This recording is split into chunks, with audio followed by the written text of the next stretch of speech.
kudu belajar lah, untuk belajar mah tuh mal bisa. Naon di kudu belajar, ke geus belajar bisa, geus bisa jadi ahli. Geus ahli mah nikmat, ahli sedekah, ahli ngaji, ahli salat, ahli geus dapat. Ahli mah nikmat mah naon.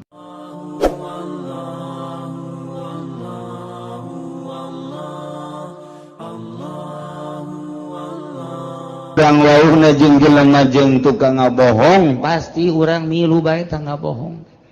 Geus mun wauhna urang jeung jelema nu wauh ka Gusti Allah, nu paham ka Gusti Allah, pasti diajakna ka Gusti Allah Subhanahu wa ta'ala. Wauhkeun diri urang ka Allah, babari wauh ka Allah. Dia cek Kangjeng Nabi ti Gusti keneh man arafa nafsah arafa rabbah, sajelema anu nyaho ka dirina bakal nyaho ka pangeran. Nyaho ka diri urang, urang nyaho ka pangeran. Saha diri urang teh makhluk, berarti nyaho pangeran teh khaliq. Saha diri urang mah butuh dahar, berarti khaliq mah teu butuh dahar. Sebab Allah mukhalafah lil hawadis, nyaho ka diri urang bakal nyaho ka Gusti Allah. Carana bertauhid coba gerak ti mimiti wujud kidam bako mukhalafatus kabelah dituna terus urang bersyariat bertauhid berangkat ti mimiti aqwal datang ke ahwal urang engke wauh jeung Gusti Allah.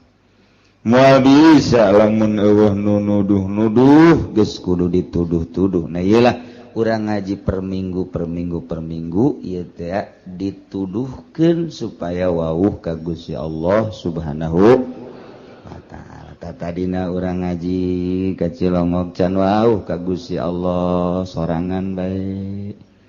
Barang geus wauh mah jeung Gusti Allah aya jelema nu milu diajak ku urang tawauh tah ganjaran berarti Allah ridhoeun mun urang ngabonceng. Kabeneran nu dibonceng ngajahe. Lain ridho menang godog bung-bungna. Masya Allah. Urang mah dulur nyegat teh diteureun, babaturan nyegat teureun, giliran bae bangsa konde. Lain orang dia diajak malah tadaikeun ge dipaksa. Soraka malulu. Ya Allah ya Rabbi wauhkeun diri urang ka Allah abeh manteng ibadah ka Gusti Allah mun geus manteng nikmat geura salat teh moal karasa.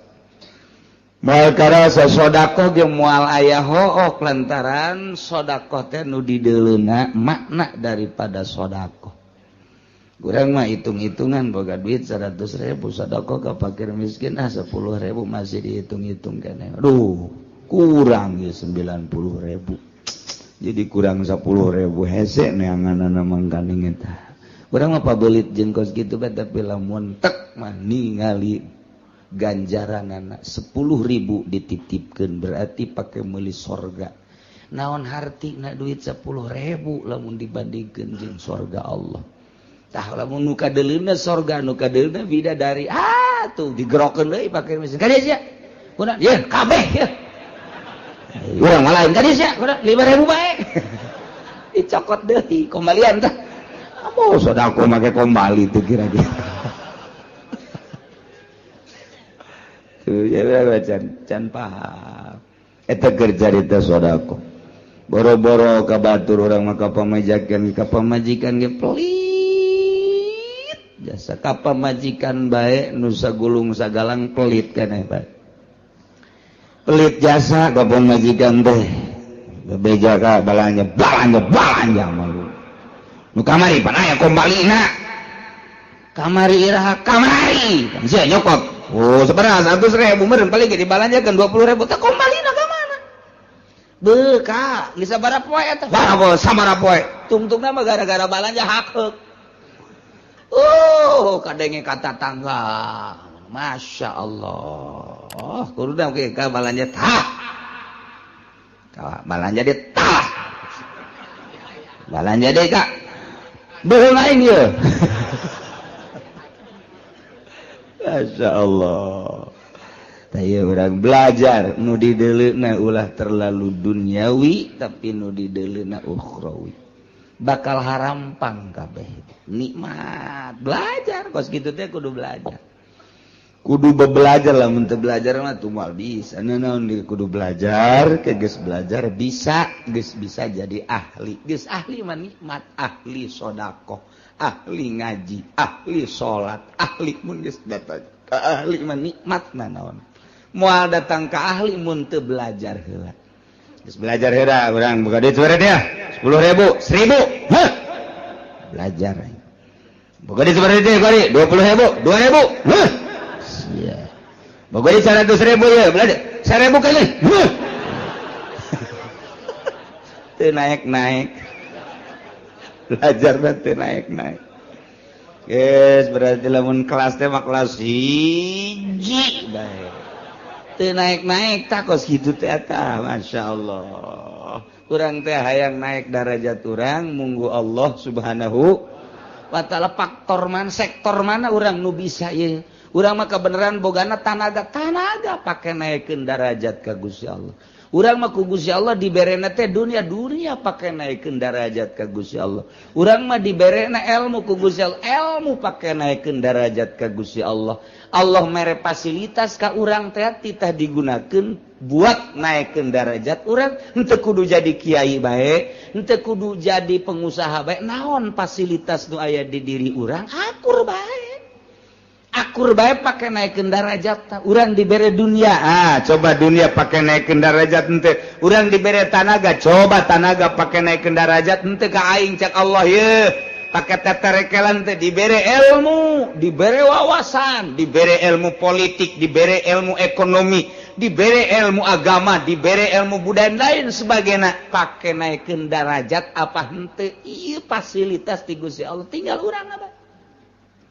Kos maca Quran, kita maca Quran, cakolot baheula pan aing mah baheula unu magah. Lain teu hayang cakolot teh. Ngan aing mah apal lisan ku ari teh ngan apalna 3 doang. Hiji Fatihah, 2 kuliah, 3 kulu. Jasa kituna ti baheula aing mah ku ari atuh belajar teh hese. Eta teh Quran dibulak-balik bae. Bismillahirrahmanirrahim. Batur mah nu bisa maca Quran fasilitasna atuh. Nyana mah lantaran bisa nasa kitu atuh eta bae. Fatihah, dolin, kulya, terus kulhu deui. Fatihah deui kulya, kulhu deui. Fatihah deui kulya, kulhu deui. Datang ke malaikat geus teu nyatet-nyatet. Nyaho aing babacaan siang mah.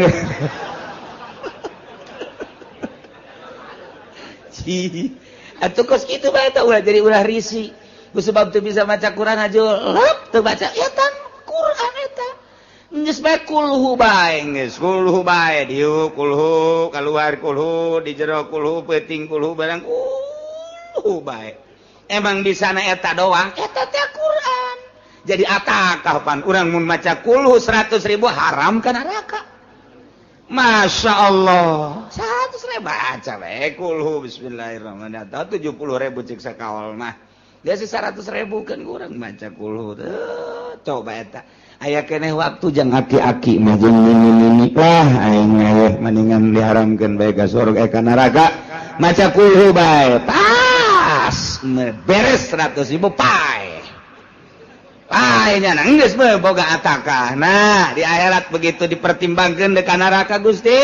Abdi ngadenge pan di pangajian saha nu maca kulhu 100.000 pe cenah cak kiai. Pan kiai ge kangjeng Nabi cak ti Gusti cenah haram ka neraka abdi dek demo lantaran teu bisa abdi mah abdi ngadenge ku ceuli abdi bose mah nundutan ya lap-lapan lah teh jadi tah bahasa-bahasa kos gitu bisa pakai pertanggung jawab ke Gusti Allah tah eta hasil ngaji pan hasil ngaji mun kitu mah urang teu ngaji ban saya maca naon maca kul jasa nah yang maca bae mungkin moal bisa demo ka Gusti begitu ka nerakakeun atuh pan Gusti abdi maca kulu cak sia cak sahanya haritanya tuh tanggung jawab aya kitu mah cak sia ngaji di heula sia ngajina cilongok teangkeun kiaina bener pernah ngutakan bener cak sia buka kurang teh pan qala Nabi sallallahu alaihi wasallam man qala al ikhlas mi'ata marrah mi'ata alfi marrah bejakeun ataqallahu dah pada eta cak Kangjeng Nabi tapi dipanggil bener pencak Gusti wah bener ieu mah tuh geus ka surga kan lah cak malaikat ieu catatana aya nonton TV nah geus sampura ampura nikmat luar biasa tuh nuhun libatkan diri orang di pengajian supaya orang ngerti ka Gusti Allah mun geus ngerti ka Gusti Allah ibadah teh mantep mantep para ulama daek maca Quran tengah peuting tahajud maca zikir jeung sajabadah ngarti nya ka Allah pagon kiai nu ngartina ka amplop bae mah undangan bae kerek nya mah undangan ingat bang paruyang cek kana ieu duh ese cek oh nang puyeng undangan teh kudu mah nikmat alhamdulillah rineh ieu maca Quran nu biasana osok sajus jeung mah undangan ieu bisa 5 juz ieu mah lain rokok beak ieu udah nu ngondang sial kas geus ipis ieu heran lagi gua dakwah sih kos kitu Masya Allah tah wauhkeun diri urang carana supaya urang wauh libatkeun di pengajian abeh urang ngarti kanu diibadahan ku urang sebab wal amalul qalil yanfa'u ma'al ilmi billah wal amalul katsir la yanfa'u ma'al jahli billah jadi jelema teu paham ka Gusti Allah jelema can wauh ka Gusti Allah salat deui maca Quran maca sholawat zikir terus bae dilawan ku bari diuk bae ku wali mah hebatan wali aya sia geura salat bae salat sia nu loba jutaan rakaat wali mah kerek diudangkeun dahar bismillahirrahmanirrahim tas dahar itu mah waduh keur tunjulan we salat wah jadi diudangkeun deui dahar beres hebatan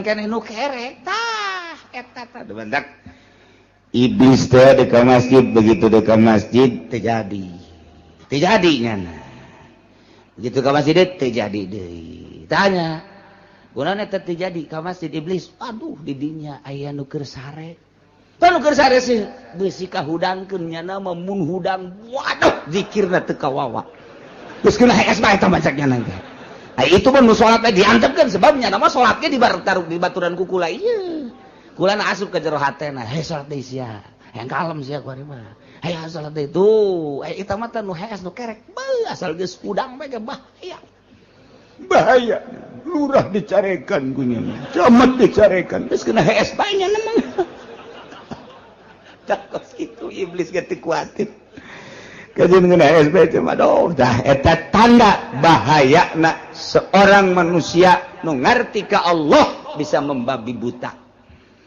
teu pandang bulu sahajeng nya nama zikir bae ka Gusti Allah dialah iblis waduh cek kena ieu mah bahaya mendingan kena hasan dak lolobana kiai mah harees Nailah orang ngawuhkeun ka Gusti Allah Subhanahu wa alaiha wajib kanyi sarwiti irdo waladiha nyusuan anakna Allah ba'akana susu pertama lantaran susu nu pertama etalah anu bakal ngajadikeun kekuatan kasih bayi maka wajib nyi sarwiti nyusuan anak kanu pertama wajib tah borosot azanan sunah ku bapana katuhu azanan kenca komatan supaya nu pangheulana kadenge kunyana ulah suara televisi ulah suara HP jauhkeun HP beusi keur borosot nang ninung kadenge oh iya berarti ulah jauhkeun dina suara-suara kitu azan Allahu akbar Allahu akbar ngadengikeun orok teh oh sakieu ge urang di azanan nonton TV bae komo menteri azanan meureun baheula oh masyaallah tah beres andian atau geus dipandian azanan si orok dibersihan langsung susuan ku cai susu nu pertama laba ngaranna etalah anu bakal ngajadikeun kekuatan kanu jadi anak terbantak susu nu pertama eta mah sing hade tah indungna teh hartina sing hade teh barang daharna sebab eta nu ngamimitian bakal jadi cikal bakal di dirina sing hade barang daharna ulah menang maling ulah menang korupsi ulah menang nyatut sing hade kadaharana ulah nu haram di daharna tah eta nu susu nu pertama eta nu bakal ngajadikeun pondasi budak mantak wajib tah nu pertama eta mah susuan budak teh eta sing hade kuari mah geus teh darek nusuan si indung teh we langsung gak mung cenah langsung susu sapi geus bae make susu sapi mentek kagedena ge atuh geus bae nya nanti aja ngarasa sapi anak sapi ka ditu teh geus kulantaran ngarasa anak sapi atuh neuleuh bikang teh ka dituna atuh ongkos sapi bae kumaha neuleuh bikang main ceklak bae eta gara-gara teh disusuan ku indungna akibatna nyana neuleuh mangsana teh sakumaha sapi bae geus eueuh kaisin tadina teu disusuan ku indungna wayahna sakali deui ka indung ieu mah kalah salaki mah teu kudu nyusuan teu kudu nyusu malah mah ieu mah kuduna ka indungna wajib nyusuan anakna begitu bosot lahir wajib dah si indung nyusuan anakna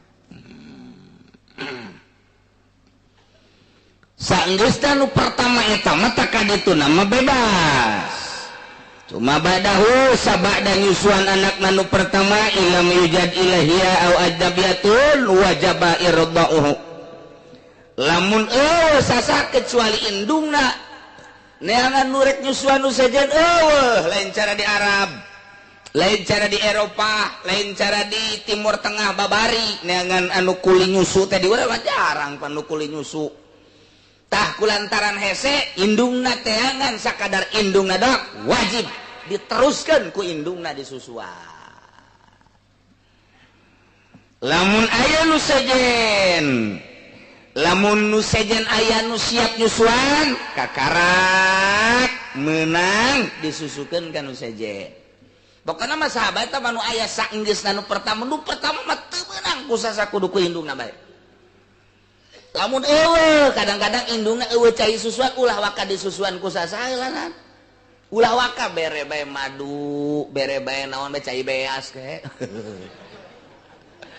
mal kebel di asana wadang ya budak tah eta ku indung bere heula nungguan indungna supaya aya cai susuan ya resepna cek Imam Ghazali ngadaharlah bangsa sayur mayur nu loba bangsa senggang kangkung jeung sajabana tangke subur cai susuna susukeun ka anakna nu pertama mah tungguan ulah disusuan ku sasa geus beres susu nu pertama tak kakarak mun sasa ku indungna deui mun aya nu sejen indungna ngameunangkeun mangga bapana ngameunangkeun mangga disusuan kudu sejen ieu ka urusan nyusuan mah geus rapih agama deuk kumaha deui ndek kumaha deui Masya Allah ini jadi masalah teh kuari mah ieu ngalahirkeun ieu nu jadi masalah teh asana bidan cukup jangka neraka kos kitu bae teh teu puguh teu karu di USG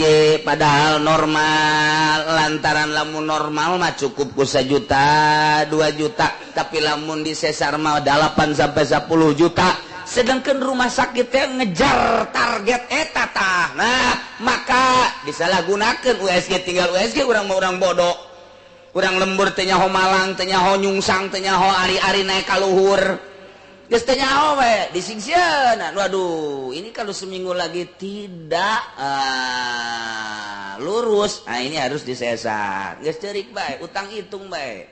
Asep nu aya naon ieu sepeda kempes. Warung bangkrut. Asana ieu kontrakan can di aduh bingung bae. Ngabingungkeun jelema cukup bidan teh dokter teh tah jang kana neraka mah nyingsieunan jelema bae cukup. Gara modar ge gara. Iya tuh emang kumaha gitu kubu batur keur bingung. Mudah-mudahan salamet. Masmat kadituna maca surat Maryam, kadituna maca surat Yusuf, kadituna maca surat wasiqal ladzina ittaqau ila jannati zumarah hatta idza ja'uha wa futiyat abwabuha. Eta ditiupkeun ku bapakna kana leungeun diusapkeun kana beuteung. Beuteung diusap sing ada beuteung. Neng mesti salah aing ngomong. Sakali deh beuteung na. Beusi kieu ge dibaca, diusap ka handap. Pan cek pamajikan handap caki uci ge. Aing ban nu jadi tatagolnan tah. Masyaallah. Masyaallah.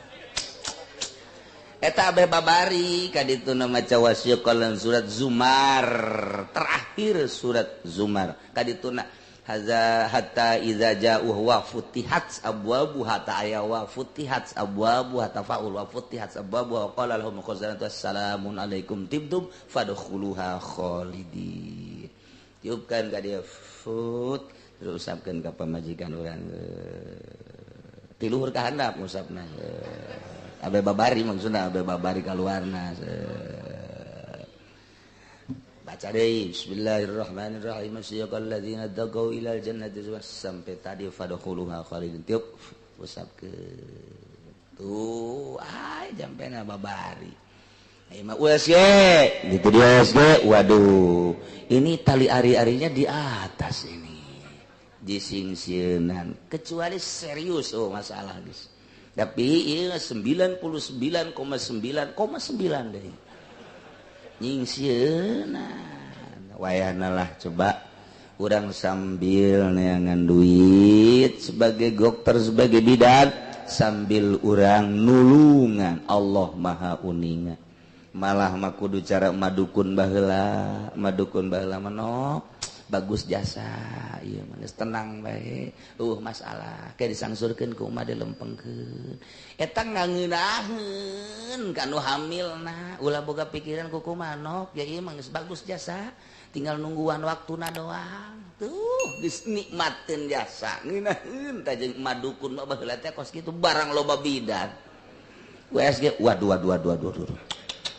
waduh ini mah udah kalau enggak besok ini bahaya udah saya sarah aja disingsieunan geus sababaraha macemnya sieun nya teu boga duit kapan geus macem-macem jasa ta eta teh nyingsieunan kitu teh doraka kitu masyaallah na di akhir zaman mah beuki canggih beuki sararieun baheula mah madukun diusapan digedog diluruskeun masalah nok di meja bagus padahal mah aya masalah tetep di bejana masalah ke ku emak dibantuan ku mana salakina di tengah heujeun pamajikan anu ngalahir salakina anu ngaheujeun ngabantuan ceknya nama naon beureunan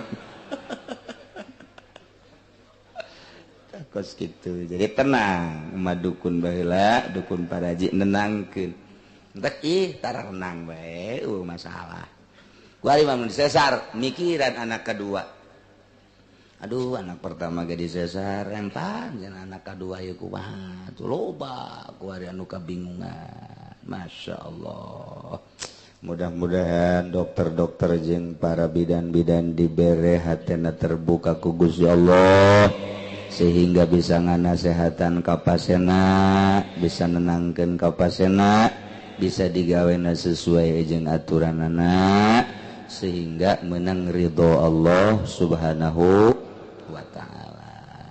Ngeunah biasa muncak bidan teh ja bagus nanaon geus iraha mules gara datang we geus ka dieu can mules mah teu kudu kitu pangeunaheun tah ke bae kieu lain ini harus segera wah ini bahaya cek eta teh datang maka rumah sakit itu diimpus ente nungguan ini baru pembukaan satu tapi ini udah pembukaan satu udah tidur aja ada di situ 5 poe pan HS-nya lain saya aku nunggu dibayar ceknya nama naon mun HS di musola mah bebas mana eta mah masyaallah karim aduh saya lahirna supaya rarapih ka para bidan maksudna kabehan supaya menang ridho Allah subhanahu wa ta'ala nulungan tate nulungan jasa bu ganjaran gede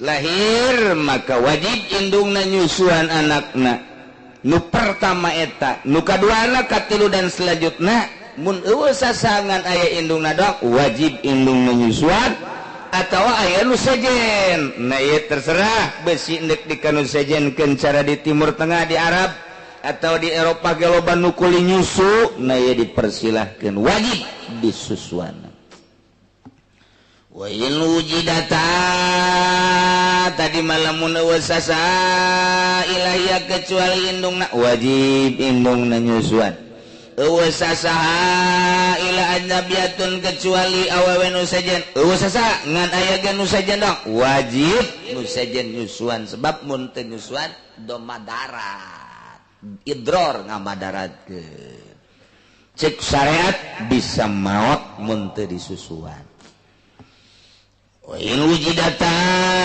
lamunnya indungna aya nu sejen ge aya nu siap nyusuan lam tujbaril teu meunang dipaksa indungna kudu nyusuan nu penting mah budak aya anu mangnyusuankeun teu mesti indungna bae kabeneran indungna dilarang mah ku salakina aya tapi nu nyusuan nu sejen neng ya aya ieu tuh nu nyusuan nu sejen neng mah ulah nyusuan pan kunaon kitu Kak osok bedek bedek ada udah burak teh gitu asal tak nyusuan we gua usah kumaha urang Turki nah di dele-dele teh waduh tama tuh aya 2 letreun mah ulah nah eta lamun dilarang terserah lamun atuh ngobrol-ngobrol atuh ulah susukeun ka batur asi aya mah tapi lamun eueuh nu nyusuan ba nu sejen aju kitu aya ge indungna doang teu meunang dilarang-larang mun aya nu sejen teu bisa dipaksa indungna teu meunang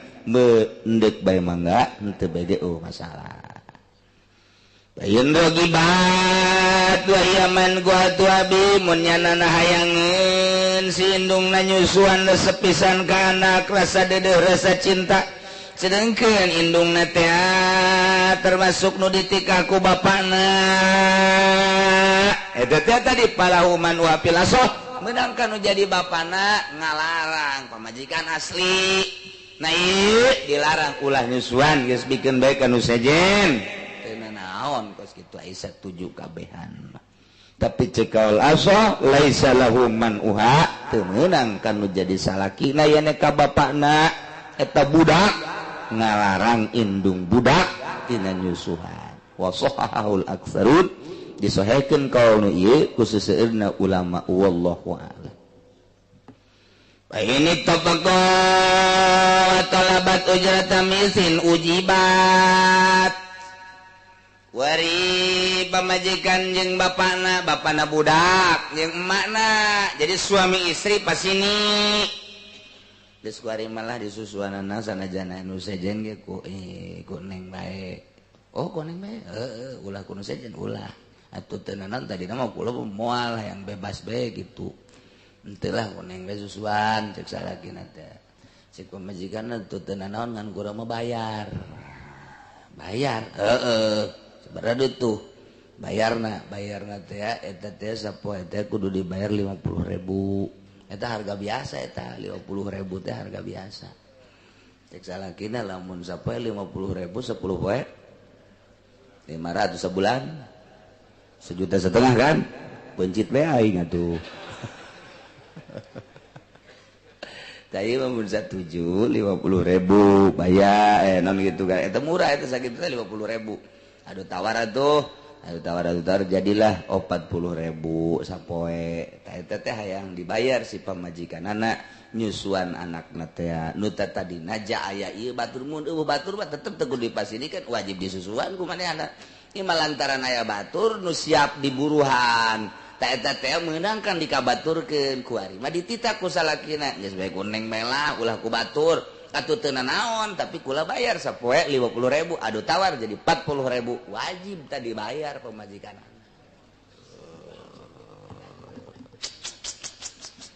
gitu ya sehingga deh kebalik aja yang minta bayaran deh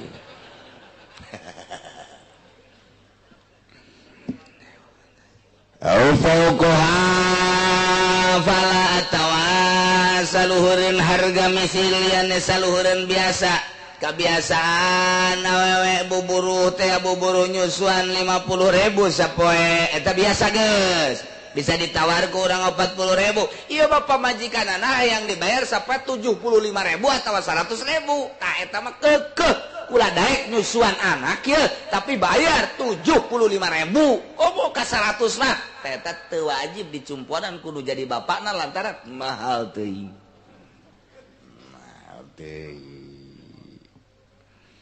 wa kadza in tabarrat ajnabiyatun radiyat bi agol fil azhar kitu kene seperti indungna in tabarrat lamun gawe karena Allah deungeun-deungeun awewe tatanggana awewe kawauhna tawa deungeun-deungeun nya siap menyusuankeun karena Allah ta eta teh dipersilakeun sakumaha kos indungna bae Auradiat biakola tawarido ku harga nu leuwih saeutik tibatan harga umpama harga misilna 50.000 tapi nya nama ridoeun tapi nya nama siapeun ku harga leuwih saeutik batan 50.000 cukup bae cekna 20.000 mangga teh teuing tina ujroh misil nu tatadina 50.000 ieu mah geus 20.000 bae mangga wajib lain mangga wajib diijabah kuno jadi salaki naku bapak eta budak